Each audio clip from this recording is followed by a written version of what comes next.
신약성경 베드로전서 2장 1절부터 3절까지의 말씀. 제가 한 절, 여러분이 한 절, 그리고 마지막 3절 함께 합독하도록 하겠습니다. 그러므로 모든 악독과 모든 기만과 외식과 시기와 모든 비방하는 말을 버리고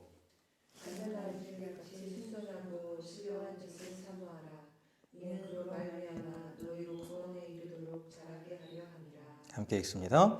너희가 주의 인자하심을 맛보았으면 그리하라. 아멘. 아멘. 할렐루야. 네. 우리 옆에 있는 분하고 이렇게 인사했으면 좋겠습니다. 당신의 얼굴을 보니 내 마음이 참 편안해집니다. 이렇게 인사했으면 좋겠습니다. 당신의 얼굴을 보니 내 마음이 참 편안해집니다.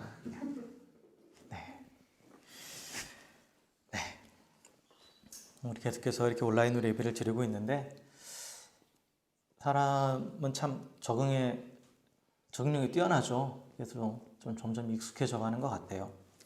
근데 이제 익숙해진다라는 것이 한편으로는 우리가 근데 좀 나태함으로 다가올 수도 있습니다. 그렇기 때문에 사실 우리가 이제 함께 모여서 예배하지 못하고 또 각자 이제 물론 나름대로 시간을 지키면서 예배를 드리시겠지만 그래도 우리가 좀 더 너무 익숙해지기보다는 항상 우리가 예배를 드릴 때에 좀 더 준비하고 또 이렇게 시간을 잘 지키시고 되도록이면 시간을 잘 지키시고 그렇게 해서 우리가 하나님 앞에 좀 더 마음과 뜻과 정성을 다해서 그렇게 예배하는 어디에 있든지 어떤 모습으로 예배를 드리든지 간에 그렇게 하나님 앞에 예배할 수 있는 저희가 됐으면 좋겠습니다. 오늘 갑자기 그 생각이 들었어요. 저도 되게 익숙해져 가는 것 같아요. 익숙해진다라는 게 한편으로는 편안해지는 것도 있지만 또 한편으로는 나태해지는 것 같아서 저 스스로도 또 마음을 다시 한번 다잡아야겠다고 생각을 하고 그래서 우리 성도님들께도 함께 그 마음을 나누는 겁니다. 그래서 우리가 어떤 모습으로 예배를 드리든지 간에 하나님 앞에 최선을 다해서 예배하는 저 여러분 되기를 주의 이름으로 다시 한번 간절히 축원합니다. 자, 오늘 읽은 베드로전서의 말씀 우리가 아마 작년 10월경이었나요? 작년에 했던 것 같아요. 베드로전서 1장 말씀을 가지고 나누면서 우리 그리스도인의 정체성에 대해서 함께 말씀을 나눈 적이 있죠. 기억하시죠? 기억하시리라 믿습니다. 그래서 우리 그리스도인은 다 나그네라고 그랬어요. 나그네. 트래블러, 여행자. 한 자리에 머물러 있는 것이 아니라 이 땅에 머물러 있는 것이 아니라 더 나은 본향, 더 나은 고향을 향해서 가는 나그네다라고 그렇게 말씀을 드렸죠. 그래서 이 땅에 안주하는 것이 아니라 더 나은 고향, 즉 영원한 하나님의 나라, 우리 가운데 약속하신 그 하나님의 나라를 향해서 계속해서 나아가는 자들이 바로 나그네고 그게 바로 그리스도인이라는 거예요. 우리라는 거죠. 그렇죠? 그래서 그 본향을 향해 나아가는 나그네인데 그런데 그 하나님의 나라는 물론 미래적으로만 누리는 것이 아니라 나그네의 삶의 원칙을 지키며 살아가면 이 땅 가운데서도 그 하나님의 나라를 누리며 살아가는 것이라고 말씀드렸어요. 그래서 나그네의 삶의 4가지 원칙에 대해서도 말씀드렸죠. 첫 번째는 뭐냐면 베드로전서 1장 13절에 있는 마음의 허리를 동이고 근신하여 예수 그리스도께서 나타나실 때 너에게 가져다 줄 은혜를 온전히 바랄지어다. 이 말씀처럼 근신하며 즉 항상 깨어있으면서 하나님이 장차 우리 가운데 주실 놀라운 그 은혜 예수 그리스도 안에서 우리 가운데 주실 놀라운 그 은혜를 소망하며 바라보며 살아가라라는 거예요. 그러니까 그 소망 가운데 살아가라는 거죠. 그리고 두 번째는 그 소망을 가지고 있기 때문에 어떻게 살아라? 거룩한 삶을 살아라는 거예요. 거룩하게 살아라. 그래서 오직 너희를 부르신 거룩한 이처럼 너희도 모든 행실에 거룩한 자가 되라. 이게 베드로전서 1장 15절 말씀이죠. 거룩한 삶, 세상과 구별되는 삶. 나는 나그네이기 때문에 이 세상에 속하지 않았기 때문에 이 땅의 원칙이 아닌 하나님 나라의 법도를 따라 살아가는 사람이다. 그래서 그게 바로 거룩한 삶이라고 말씀드렸어요. 그래서 이 거룩한 삶을 살기 위해서는 어떻게 해야 되느냐? 하나님을 경외해야 된다고 그랬죠. 경외. 경외라는 것은 단순한 fear, 단순한 공포가 아니라 respect까지 포함하는 거라고 했어요. 하나님을 존경하고 그렇기 때문에 또 그 하나님의 위대하심과 거룩하심으로 인하여 자연스럽게 들어오는 그 두려움, 그 가운데서 지내라는 거예요. 그래서 너희가 나그네로 있을 때 두려움으로 지내라 라고 그렇게 말씀했죠. 그래서 하나님을 경외해야 된다. 그리고 마지막으로 서로 뜨겁게 사랑하라고 말씀하죠. 서로 뜨겁게 사랑하라. 그래서 우리가 같은 나그네의 길을 걸어가는 우리 성도들끼리, 그리스도인들끼리 같은 여행을 같이 하는, 동행하는 자들로서 뜨겁게 사랑하라는 거예요. 뜨겁게. 같이 이 길을 걸어가는, 혼자 가기 어렵기 때문에. 그래서 이게 나그네의 삶의 원칙이라고 말씀드렸죠. 그래서 이 네 가지 원칙을 지키며 살아갈 때에 우리는 더 나은 본향, 즉 영원한 하나님의 나라를 향해서 계속해서 갈 수 있게 되는 거예요. 그리고 장차 그 하나님의 나라에 들어갈 뿐만 아니라 이 땅에서도 그 하나님의 나라를 누리며 살아갈 수 있다는 거죠. 그러면서 이제 1장이 마무리가 돼요. 그런데 1장과 2장은 서로 연결되는 거죠. 그래서 2장 처음에 보면 그러므로 라고 이렇게 돼 있어요. 그러므로. 그래서 1장과 연결을 시키면 너희들이 이 영적인 나그네로서의 나그네 원칙, 삶의 원칙을 지키며 살아가야 되는데 그러기 위해서는 그러므로 하면서 우리 가운데에 두 가지 것을 하라고 얘기해요. 두 가지 것을. 그래서 1절과 2절에서 그 두 가지를 얘기하는데 먼저 버려라 라는 거죠. 버려라. 버리고 사모해라 라는 거예요. 오늘 말씀의 제목이죠. 버리고 사모해라. 그래서 우리가 이 나그네의 삶의 원칙을 지키며 살아가기 위해서는 그 원칙대로 살아가는 게 사실 쉽지는 않거든요. 그 원칙이 내 삶의 원칙. 그래서 내 삶의 원칙이 바뀌기 위해서는 먼저 선행돼야 될 게 뭐냐? 버려야 된다라는 거예요. 버리고 그리고 사모해야 된다라는 거죠. 그래서 이 말씀을 우리가 오늘 집중적으로 보면서 그럼 우리가 무엇을 버려야 되고 무엇을 사모해야 되는가? 그리고 어떻게 사모하고 그걸 사모할 때 어떠한 일이 우리 가운데 일어나는가에 대해서 한번 살펴보도록 하겠습니다. 그래서 오늘 2장 1절에서 그러므로 모든 악독과 모든 기만과 외식과 시기와 모든 비방하는 말을 버리고 라고 말하고 있죠. 그래서 나그네의 삶의 원칙으로 살아가기 위해서는 먼저 버려야 된다라고 말씀드렸어요. 버려야 된다. 그래서 여기 지금 나열하고 있는 악독이 멜리스. 발음 맞니? 멜리스. 네. 그리고 기만, deceit. 그리고 외식, hypocrisy. 그 다음에 시기, envy. 현수 웃지 마. 네. 그리고 비방, slander. 네. 이런 단어들. 지금 이것들을 다 어떻게 하라고요? 버리라는 거예요. 버리라는 거죠. 근데 사실 이 악독, 기만, 외식, 시기, 비방은 죄인인 인간이 이 땅을 살아가는 원리예요. 이 땅을 살아가면서 철저하게 자기중심적인 삶을 살아갈 때 자연스럽게 나오는 모습들이에요. 자연스럽게 나오는 모습들이죠. 그렇기 때문에 버리라고 했을 때 악독, 기만, 외식, 시기, 비방 이런 것들을 나열한 건 뭐냐면 세상의 방법들을 버리고 지금까지 세상의 원칙대로 살아왔던 그 모든 것들을 버리라는 거예요. 한마디로 죄로 오염되어 있던 우리의 삶의 습관들을 다 먼저 버리라는 거죠. 버리라는 거예요. 우리가 예수 그리스도의 보혈로 구원받아서 의인이 되었어요. 그렇죠? 그걸 우리가 칭의라고 한다고 그랬죠? 하나님께서 우리를 의롭게 보신다고 말씀드렸어요. 그러나 하나님께서 우리를 의롭게 보신다는 건 하나의 선언이고 선포이지 우리 자신이 그렇게 변했다라는 건 아니에요. 여전히 우리 안에는 옛날에 죄를 지었던 습관들이 있죠. 죄 가운데 살았던 습관들이 있어요. 그러니까 삶 가운데 아직도 그 습관이 남아있다라는 거예요. 그 습관이 남아서 나타나는 게 바로 이 악독, 기만, 외식, 시기, 비방이라는 거죠. 그래서 이전의 삶의 습관들을 먼저 버려야 된다는 거예요. 그걸 버려야 나그네의 삶의 원칙대로 살아갈 수 있다는 거죠.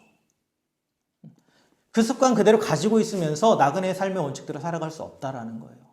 그래서 베드로는 우리가 영적인 나그네로서 그 나그네의 삶의 원칙대로 살아가야 되는데 그러기 위해서 먼저 해야 될 게 있다고 얘기하는 거예요. 우리가 이전에 살아왔던 삶의 습관들을 버려야 된다는 거죠. 그래서 악독, 기만, 외식, 시기, 비방이 무엇인지를 보면 이건 다 사람들과의 관계 가운데 나타나는 거예요. 그런데 이게 또한 하나님과의 관계 가운데서 우리가 이렇게 행동해요. 그래서 첫 번째 악독은 뭐냐면 멜리스, 자기의 유익을 위해서, 자신의 이익을 위해서 남에게 해를 끼치고자 하는 마음이에요. 나의 이익을 위해서 다른 사람을 해코지 하는 거죠. 다른 사람에게 손해를 끼치는 거예요. 그거를 어쩔 수 없이 하는 게 아니라 적극적으로 그렇게 한다라는 거예요. 그리고 기만. 기만은 deceit, 거짓, 속임수예요.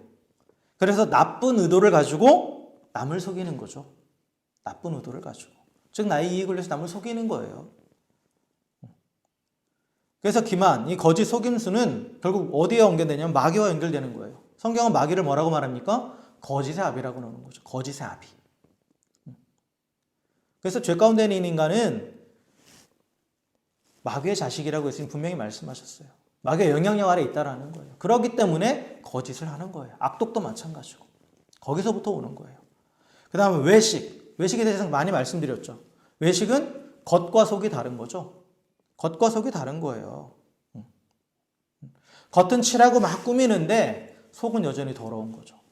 그래서 회칠한 무덤이라고, 잘 꾸며놓은 무덤이라고 예수님은 그렇게 얘기했어요. 외식하는 자를 잘 꾸며놓은 믿음. 겉으로는 되게 번지르르한데 속에 들어가 보니까 시체가 썩어가고 있는 거죠. 썩은 냄새가 진동을 하는 거고. 그게 바로 외식이라는 거예요. 근데 하나님은 어떤 분입니까? 중심을 보시는 하나님이죠. 우리는 사람들은 이렇게 겉을 꾸미면서 사람을 속일 수 있어요.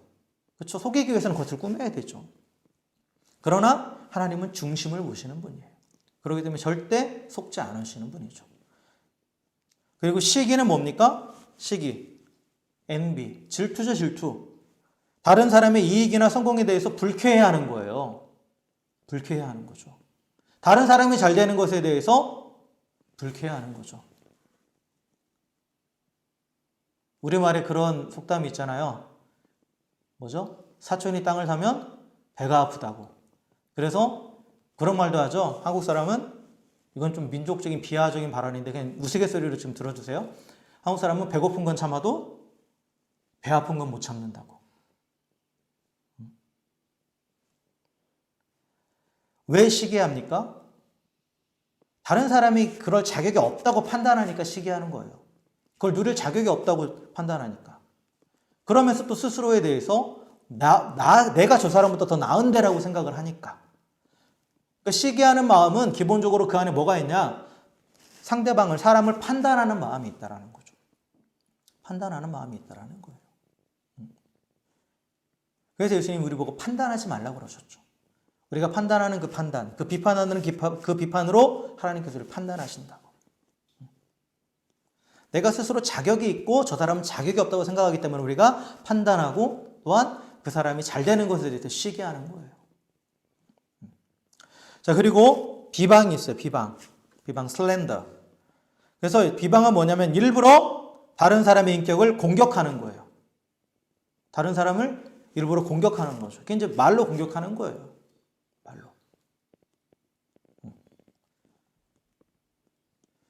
그리고 비방은 또한 하나님을 원망하는 것과도 연결이 돼요. 하나님에 대해서는. 그래서 아담이 범죄했을 때, 아담이 죄를 지었을 때 죄로 인해서 부끄러운 자신을 숨기기 위해서 아담이 한 행동이 뭐냐? 하나님을 비방해요. 결국 비방은 상대방의 약점을 드러내서 그것을 공격하는 것뿐만 아니라 자신을 숨기기 위한 하나의 방법이 되는 거예요. 방법이 되는 거죠. 아담이 선악과를 하나님께서 왜 따먹었냐고 물어보셨을 때 당신이 만들어준 저 여자, 하나님이 준 저 여자 때문에 먹었습니다라고 얘기하죠. 그 말 안에는 하나님이 책임이 있다라고 하나님을 비방하는 거예요. 하나님을 비방하는 거죠. 그래서 이런 비방, 즉 자신의 치부를 감추기 위해서 상대방의 약점을 드러내거나 아니면 또한 일부러 다른 사람의 인신을 공격하는 것. 이게 바로 비방인데 이게 죄로 오염된 인간의 모습이라는 거예요. 그래서 모든 악독, 남에게 해를 끼치고자 하는 마음, 또한 기만, 속임수, 외식, 겉과 속이 다른 것, 그리고 시기, 다른 사람의 성공에 대해서 불쾌해하고 그 사람을 판단하는 것, 그리고 비방, 일부러 다른 사람들을 공격하고 원망하는 그 모든 것들을 버리라는 거죠. 버리라는 거예요. 이 모든 것들은 결국은 철저하게 나 중심, 철저하게 이기적인 삶을 살아갈 때 나타나는 모습들이죠. 그래서 우리가 예수 그리스도의 보혈로 구원받았지만 여전히 우리 안에 이런 모습들이 남아있다라는 거예요. 이런 모습들이. 의인이라고 불러주시긴 했지만 그러나 이 부분이 해결되지 않은 상태로 있을 수 있다라는 거예요. 그래서 우리가 나그네의 삶을 그 원칙대로 살아가기 위해서는 먼저 이것들을 버리라는 거죠. 버리라는 거예요. 그리고 베드로는 또 무엇을 얘기하냐? 버리는 것으로 끝나는 것이 아니라 또한 영적 나그네의 삶의 원칙대로 살아가기 위해서는 버리고 나서 어떻게 하라고요? 사모하라는 거예요. 사모하라는 거죠. 사모하라. 사모하다라는 말은 영어로 이제 desire 또는 crave 이렇게 되어 있어요. desire 또 다른 버전은 crave 이렇게 되어 있습니다. 사모하라는 거예요. 사모하라. 사모하라는 거죠. 무엇을 사모하라고 말합니까? 오늘 2절에 보니까 순전하고 신령한 젖을 사모하라 라고 말하죠. 순전하고 신령한 젖을 사모하라. 그러니까 우리가 이전에 가지고 있었던 옛 습관들을 버리고 나서 새로운 습관, 즉 나그네의 삶의 원칙대로 나아가야 되는데 그러기 위해서는 뭐가 있어야 되느냐? 사모하는 게 있어야 돼요. 순종하고 신령한 젖을 사모해야 된다는 거죠. 그게 뭐냐면 바로 하나님의 말씀인 거예요. 하나님의 말씀. 하나님의 말씀. 그래서 세상적인 원리, 세상적인 방법을 모두 버린 후에 우리 안에 하나님의 말씀을 사모하면서 그 말씀으로 채워질 때 가치관의 변화가 일어나고 가치관의 변화가 일어날 때 즉 나그네의 삶의 원칙대로 우리의 삶의 원칙이 변화되면서 행동이 변화된다는 거죠. 내가 이렇게 나그네의 삶을 살아야지 하고 그렇게 결단한다고 해서 되는 게 아니라는 거예요. 우리 안에 버리고 채워짐이 있어야 된다는 거죠. 하나님의 말씀으로 채워짐이 있어야 그 삶의 원칙이 내 것이 되면서 그렇게 자연스럽게 행동으로 드러난다는 거예요. 자연스럽게. 그래서 우리가 추구해야 될 삶의 원리는 뭐냐면 철저하게 하나님 중심적인 삶이에요. 그리고 이 하나님 중심적인 삶을 살기 위해서는 말씀 중심으로 살아야 된다는 거고 말씀을 사모하면서 하나님과 교제하면서 하나님과 관계 안에서 하나 둘씩 계속 변화되어 갈 때 그때 하나님이 우리를 의인이라고 부르신 그 의인에 합당하게 변화되어 가고 결국은 나그네의 삶의 원칙이 나의 삶의 원칙이 돼서 이 땅에서 영적인 나그네의 삶을 계속해서 걸어갈 수 있다는 거죠. 그래서 우리는 하나님의 말씀을 사모해야 된다고 지금 그렇게 말씀하고 있는 거예요. 자, 그렇다면 하나님의 말씀의 특징이 무엇인가? 하나님의 말씀의 특징. 이것은 이제 앞장에 있어요. 베드로전서 1장 23절부터 25절까지 보면 이렇게 나와 있습니다. 너희가 거듭난 것은 썩어질 씨로 된 것이 아니요 썩지 아니할 씨로 된 것이니 살아있고 항상 있는 하나님의 말씀으로 되었느니라. 그러므로 모든 육체는 풀과 같고 그 모든 영광은 풀의 꽃과 같으니 풀은 마르고 꽃은 떨어지되 오직 주의 말씀은 세세토록 있도다 하였으니 너희에게 전한 복음이 곧 이 말씀이니라. 라고 했죠. 이 말씀이니라. 그래서 사도 베드로는 이 하나님의 말씀이 우리를 먼저 거듭나게 하셨고 그리고 하나님의 말씀은 썩지 아니하는 씨라는 거예요. 씨가 뿌려져서 썩어버리면 아무런 것도 없죠. 근데 썩지 아니할 씨라는 건 뭐예요? 결국은 이거는 씨가 썩지 않으면 뭐예요? 자라서 열매를 맺는다라는 거예요. 그래서 하나님의 말씀 열매를 맺는다라는 거고 그리고 또한 살아있고 항상 있다라는 거죠. 살아있다라는 것은 영향을 끼친다라는 거예요. 죽어있는 말씀이 아니라 하나님 말씀을 살아있다라는 건 그 말씀이 우리의 삶 가운데 영향을 끼친다라는 거예요. 그리고 항상 우리 곁에 함께 있다라는 거죠. 말씀은 영원하다라는 거예요. 그래서 그 말씀은 영원하다라는 거죠. 그리고 그 말씀이 뭐다? 복음이라는 거예요. 복음. 즉 하나님이 우리를 사랑하시고 그래서 이 죄인이 우리를 위해서 이 땅 가운데에 하나밖에 없는 예수 그리스도를 당신의 독생자를 보내주셔서 십자가에 죽게 하시고 또한 죽으신 걸로 끝난 것이 아니라 부활하심을 통해서 우리가 구원받았음을 하나님의 자녀됐음을 확증하셨고 또한 그 예수님께서 하늘에 올라가셔서 우리를 위한 처소를 예비하고 계시고 또한 지금도 하나님 우편에서 우리를 위해서 중보하고 계시고 그리고 장차 이 땅에 오셔서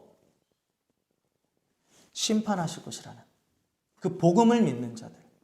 그래서 그 복음을 믿는 자들은 영원한 하나님의 나라를 향해 나가는 나그네라는 것, 그리고 그 하나님의 나라가 보장되어 있다는 그 사실을 믿는 그 사실에 대해서 우리 가운데 가르쳐주는 그 말씀, 그게 바로 복음이고, 그 복음이 결국 우리를 거듭나게 하셨고 또 우리 삶 가운데 열매 맺게 하시고 항상 있어서 우리 삶을 인도하신다라는 거예요. 인도하신다라는 거죠. 그래서 나그네 삶의 시작은 바로 이 거듭남이죠. 말씀으로 인해서 우리가 거듭나는 거예요. 복음으로 인해서 다시 태어나는 거예요. born again.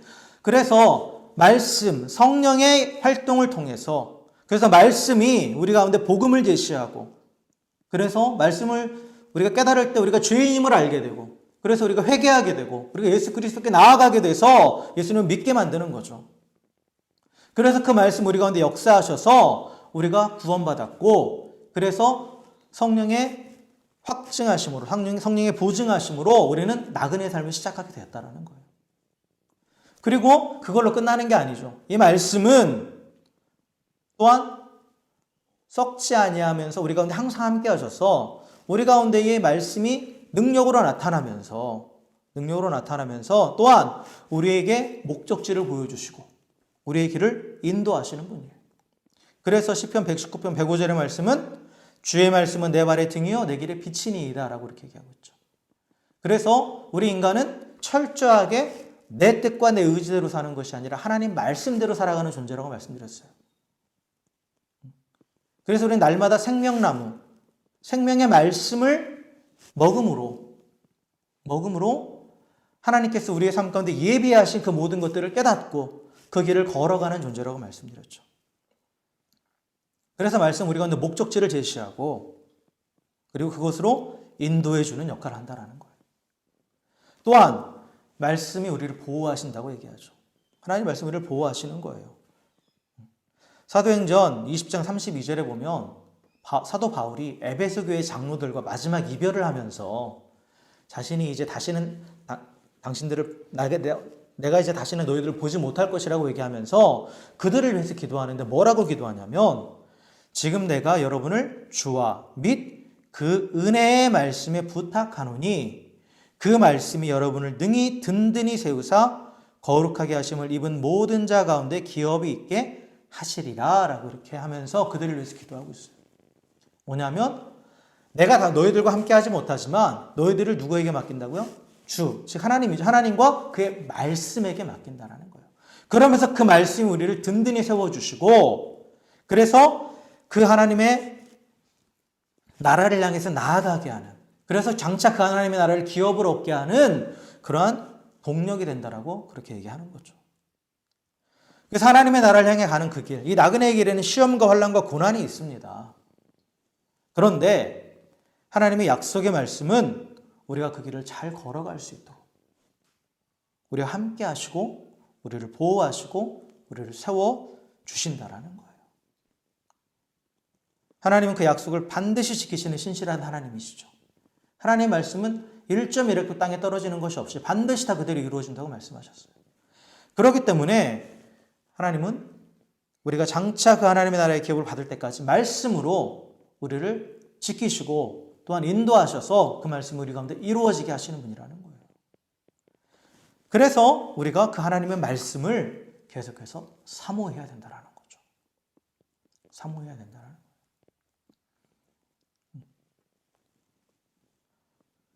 자, 그런데 말씀을 사모하라고 했는데 어떻게 사모하라고 했어요? 어떻게? 2절에 보니까 갓난아기들 같이 사모하라는 거예요. 갓난아기가 엄마 젖을 사모하듯이. 그래서 갓난아기라는 것은 뭐 약하고 작고 그런 것을 말하는 게 아니라 갓난아기가 본능적으로 엄마 젖을 사모하는 것처럼 그런 본능적인 갈망을 강조하는 거예요. 본능적인 갈망을. 아기가 젖을 빠는 힘이 엄청나다고 그러잖아요. 젖을 빠는 힘이. 젖병이 이렇게 물려놓고 그거 빼려면 안 빠지잖아요. 어른이 빼려고 해도. 그리고 또한 젖을 갈구할 때 엄청나게 울어대죠. 그렇죠? 왜요? 살기 위해서 그런 거예요. 살기 위해서. 그래서 갓난아이들과 같은 간절함을 가지고 사모하라는 거예요. 그리고 혼신의 힘을 다해서 사모하라는 거예요. 말씀이 있어도 그만 없어도 그만이 아니라 이것이 없으면 내가 살 수 없다라는 것을 깨닫고 간절하게 갈망하고 그리고 말씀을 정말 온 힘을 다해서 붙들라라는 거죠. 온 힘을 다해서 붙들라라는 거예요. 이 사모하다라는 표현은 desire, crave는 단순히 그냥 want, 원하다라는 그런 의미가 아니죠. 원하는 것에서 넘어서서 그것이 없으면 안 된다라는 거예요. 나의 전전제를 다해서 소망하고 갈구하는 것이 바로 사모하다라는 거예요. 그래서 갓난아기가 살기 위해서 엄마의 젖을 혼신의 힘을 다해서 갈망하듯이 말씀을 그저 그냥 말씀이 좋아. 그래 내가 원해. 이게 아니라 이게 없으면 내가 살 수 없다고. 혼신의 힘을 다해서 갈망해야 된다는 거죠. 이것은 강한 명령이에요. 지금 베드로전서 2장 1절부터 3절까지는 명령형이에요. 강하게 명령하고 있어요. 지켜도 그만 안 줘도 그만이 아니라 그렇게 하라는 거예요. 그래서 모든 그리스도인들은 갈망해야 된다는 거죠. 우리가 구원받기 이전에는 육체의 정욕을 만족시켜주는 것을 갈망했다면 이제는 영적인 욕구를 만족시켜주는 하나님의 말씀을 갈망해야 된다는 거예요. 하나님의 말씀을. 하나님의 말씀은 모든 믿는 자에게 영적인 양식이죠. 우리 하나님의 말씀이 양식이라고 그렇게 고백해요. 그런데 얼마나 갈망하고 계십니까? 얼마나? 오늘 하루를 말씀으로 시작하셨습니까? 또한 하루의 삶 가운데 얼마나 말씀을 생각하고 계십니까? 묵상하고 계십니까? 이것이 없으면 살 수 없다고 하는데 양식이라고 하는데 과연 육신을 위해서 좋은 것을 먹고 좋은 것을 추구하는데 우리는 과연 영적인 생명을 위해서 얼마나 그 하나님의 말씀을 갈망하고 있는지 우리 자신을 한번 돌아봤으면 좋겠어요. 갓난아기가 엄마 젖을 먹지 않으면 살 수도 없고 자랄 수도 없죠. 영적으로 태어난 그리스도인, 다시 태어난 그리스도인도 영적인 갓난아기예요. 그런데 내가 자라지 않고 여전히 그 모습들이 있다면 문제가 있는 거죠. 왜 그럽니까? 말씀을 먹지 않기 때문이고 또한 말씀을 먹는 것으로 끝나면 안 되고 순종해야 되는데 말씀대로 살아가지 않기 때문에 그런 거예요. 그래서 영적으로 다시 태어난 그리스도인은 신령한 젖을 먹지 않으면 살 수도 없고 성장할 수도 없습니다. 그렇기 때문에 우리가 하나님의 말씀을 계속 갈망해야 되는 거예요. 갈구해야 되는 거죠. 시간을 내야 되는 거고 말씀 앞에 서기 위해서 정성을 들여야 되는 거예요. 말씀을 깨닫기 위해서. 이 말씀이 나에게 어떤 말씀일까? 이 말씀이 내 영에게 어떠한 양분이 되는 것인가? 계속해서 묵상해야죠. 노력해야죠. 육의 양식을 얻기 위해서 노력하듯이. 그럴 때 그렇게 간절함을 가지고 사모할 때 우리가 자라기 시작하는 거예요. 자라기 시작하는 거죠.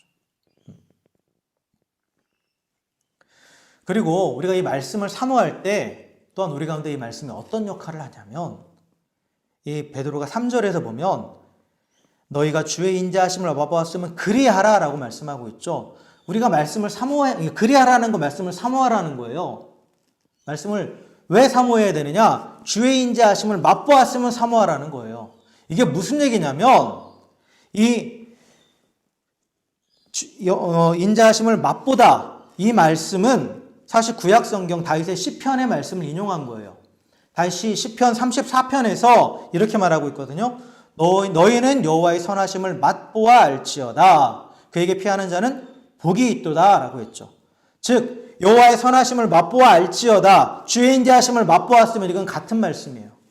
같은 맥락인데 선하심을 맛보다, 주의 인자하심을 맛보다라는 것은 여기는 어디서나 이 배경이 시편 34편의 배경이 뭐냐면 다윗이 사울을 피해서 그 블레셋으로 도망쳤어요. 그래서 블레셋 왕에게 가서 자신을 좀 도와달라고 했을 때 그때 그 옆에 있던 신하들이 다윗을 보면서 죽이라고 그래요. 우리의 적이라고, 우리의 원수라고. 더 큰 위기가 찾아오죠. 그때 다윗이 어떻게 하냐면 미친 척 해가지고 그 위기를 모면했어요. 사실 그 상황을 보면 물론 그 위기를 모면했기 때문에 살아났다는 기쁨도 있겠지만 다윗이 그 상황 가운데 들었을 때 마음은 저 같았으면 그랬을 거예요. 내가 왜 이래야 돼? 되게 비참했을 것 같아요. 내가 왜 이렇게까지 해서 살아야 돼?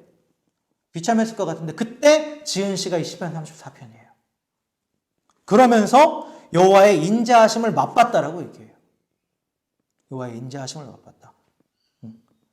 고난 가운데 있으면서 그는 인자하심을 맛보았다라고 그렇게 얘기한다라는 거죠. 즉 그의 삶 가운데 그 하나님의 선하심을 경험했다라는 거예요.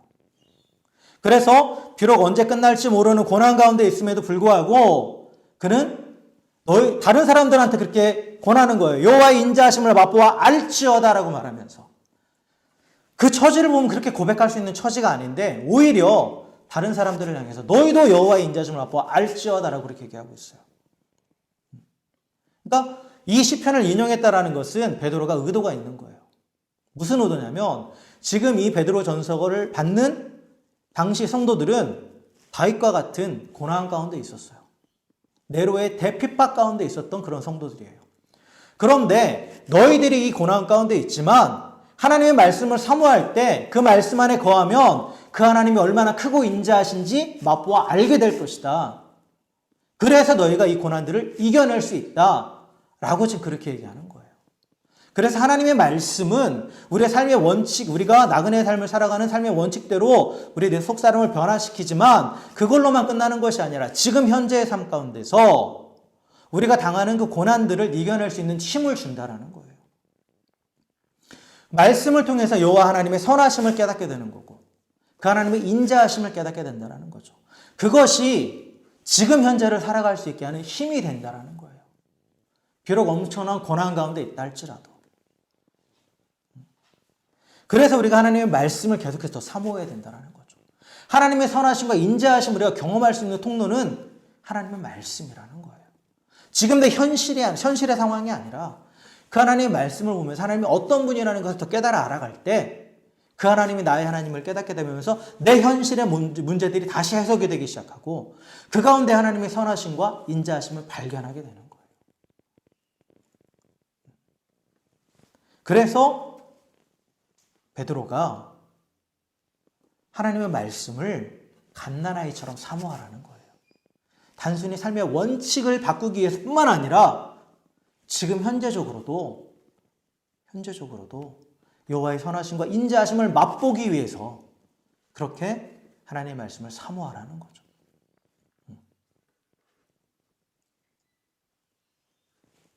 그래서 우리가 고난 가운데서도 이 나그네 삶의 원칙을 지키며 살아가기 위해서는 지속적으로 하나님의 선하심과 인자하심을 맛봐야 돼요. 하나님의 선하심과 인자하심을 맛보기 위해서는 전심으로 하나님의 말씀을 사모하면서 말씀을 통해 하나님과 교제해야 된다는 거죠. 그럴 때 말씀을 통해서 하나님의 선하심과 인자하심을 맛보게 되는 것이고 그 하나님의 선하심과 인자하심이 내 삶 가운데 적용이 되는 거예요. 그래서 다시 한번 또 하나님의 선하심과 인자하심을 맛보게 되는 거고 또 말씀 앞에 서게 되는 거고 이게 계속해서 순환이 되는 거예요. 순환. 그러면서 우리가 고난 가운데서도 소망과 기쁨을 가지고 이 나그네의 길을 걸어갈 수 있게 된다는 거죠.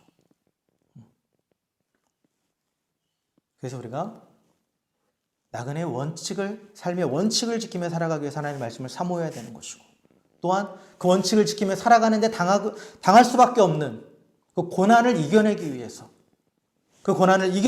하나님의 선하심과 인자하심을 맛봐야 되는데 그 하나님의 선하심과 인자하심을 맛보는 통로는 하나님의 말씀이기 때문에 그래서 우리가 계속해서 하나님의 말씀을 사모해야 된다라고. 갓난아기가 목숨 걸고 혼신의 힘을 다해서 엄마 젖을 갈구하듯이 그렇게 여호와의 말씀 앞에 철저하게 매달리고 그렇게 갈망해야 된다라고 오늘 사도 베드로는 그렇게 우리에게 강하게 권면하고 있습니다. 말씀을 정리하겠습니다. 우리는 영원한 하나님의 나라, 더 나은 본향을 향해 나아가는 나그네입니다. 우리 이미 다 나그네의 길을 걸어가고 있어요. 그런데 이 나그네의 길을 걸어갈 때 우리가 살아야 될 삶의 원칙이 있다고 말씀드렸죠. 그러나 그 원칙대로 되지 않을 때가 있습니다. 원칙대로 되지 않을 때가 있어요. 그리고 이 나그네의 길을 걸어가는데 발걸음이 무겁고 부담스러워질 때가 있어요. 그렇다면 혹시 우리 안에 아직 버려야 될 것들,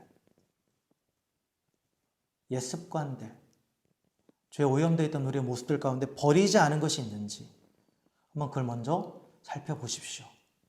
그것들을 가지고는 이 길을 걸어갈 수 없어요. 모든 악독과 모든 기만과 외식과 시비와 모든 비방하는 말, 이전에 즐기던 그런 죄의 습관들이 혹시 우리 가운데 남아있지 않은지, 그렇다면 그걸 과감하게 버려야 돼요. 그걸 버려야 우리의 몸이 가벼워지는 거예요. 나그네의 발걸음이 가벼워진다는 거죠. 그리고 그 모든 것들을 버리고 나서 하나님의 말씀을 사모하십시오. 다른 어떤 것이 아닌 오직 하나님의 말씀만을 붙잡으십시오. 마치 갓난아기가 엄마 젖을 사모하듯이 혼신의 힘을 다해, 죽을 힘을 다해 하나님 말씀을 사모하고 붙잡으십시오.